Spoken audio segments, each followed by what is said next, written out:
Getting your first apartment can be a rite of passage into adulthood. There's a lot to consider when you're picking a place to live, so it's best to be prepared. Before you head out to search for your next dream home, here's a breakdown of what you'll need to know first.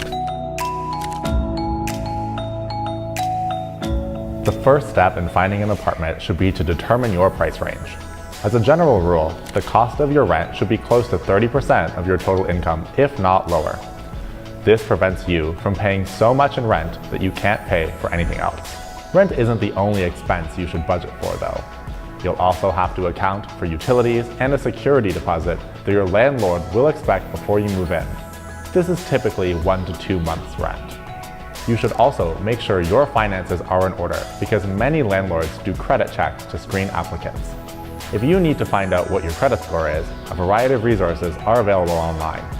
Your next step will be to make a checklist of things you need versus things you want. Do you need to have your own space, or are you willing to split costs with a roommate? How is your commute going to look? How far are you willing to walk, use public transit, or drive to get to your job? Do you need access to parking and in-unit laundry? If you have a pet, you'll surely need a pet-friendly apartment, and that can come with monthly payments and an extra deposit. Knowing what your deal breakers are is half the battle of apartment hunting. There are so many options to choose from that cutting out the ones you don't want from the start will save you a lot of time. Now that you know what kind of apartment you want, you can narrow the search down even more by figuring out where you want to live. If you're already familiar with the city you're searching in, you probably have a few neighborhoods in mind. If that isn't the case, there are plenty of resources available to you. If you have friends or family in the area, reach out and ask them for suggestions. You might even be able to get some leads or general advice from your employer. UChicago also has an alumni network across the globe that can help introduce you to a new city. If you find that you're looking on your own, don't worry. There's plenty of information about different neighborhoods online from the people who live there. Once you find a neighborhood that interests you, take the time to explore it for yourself and assess whether it fits what you want in a community. You should also consider hiring a real estate agent. After all, they're the experts and could find properties that you might overlook during your own online searches. Hiring real estate agents is more convenient than you might think. They get paid from a portion of your rent, so you don't have to pay anything more than what you already expected to in the first place. Congratulations, you found an apartment you can see yourself living in. After conducting some research, do your best to express interest quickly. You never know where a property is in the process of being leased. Reaching out quickly could be the difference between a landlord giving you the chance to visit a property or offering a lease to someone else who beat you to the punch. If you're able to schedule a visit, try and bring a family member or friend with you. They can take pictures and videos while you discuss the terms and conditions of the lease. Their second set of eyes will be great, but they can also ask some questions that you may not have thought about. Good questions to ask include: if the lease doesn't start on the first of the month, is the rent prorated? How long is the lease for? What are the subleasing policies? What utilities are included? When is rent due?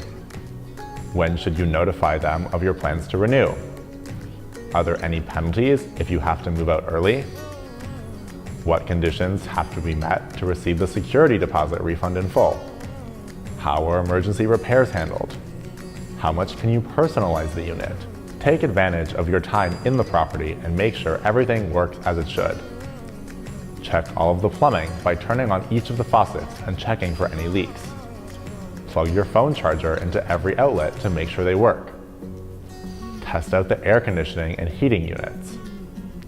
Lastly, make sure every closet and cupboard door works.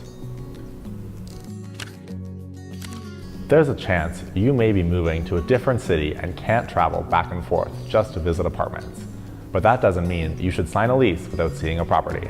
Instead, see if a family member or friend can visit for you and act as your representative. They can even give you a video walkthrough from their phone. If you don't know anyone who can visit the property for you, ask the landlord or property manager to send you additional pictures. As a last resort, try and negotiate a condition into your lease that allows you to terminate it within a short window after moving in if things aren't what you were promised. Some other general tips for finding an apartment are: Consider hiring movers if you can afford it. Some mobile apps are available at a lower cost for smaller moves. Visit a property in different conditions, like at night, in the rain, and on the weekends, to get a better feel for it. Test your cell phone reception in every room. Consider living in a unit on a building's middle floors because they can be cheaper to rent. Looking for an apartment can be a challenge no matter if it's your first time or fifth.